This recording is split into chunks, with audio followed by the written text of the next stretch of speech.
សូមជូនរឿងក្មេងស្រីនិងសត្វទន្សាយវាជាព្រឹកដ៏ភ្លឺមួយនៅក្នុងភូមិរបស់កុមារីកណិដ្ឋាសត្វស្លាប់បានបន្លឺឡើង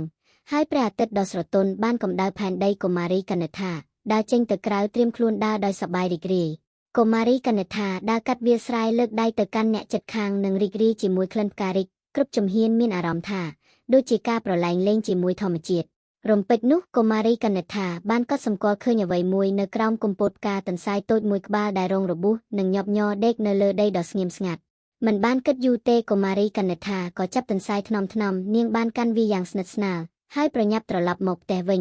ដោយបេះដូងពោពេញដោយការយកចិត្តទុកដាក់នៅផ្ទះកុមារីកណិដ្ឋាបានសម្អាតរបួសរបស់ទន្សាយរុំវាថ្នមៗហើយឲ្យទឹកនិងបន្លែដល់ទន្សាយនោះបរិភោគទន្សាយព្រិចភ្នែកដាក់នាងចង់បញ្ជាក់ពីការដឹងគុណ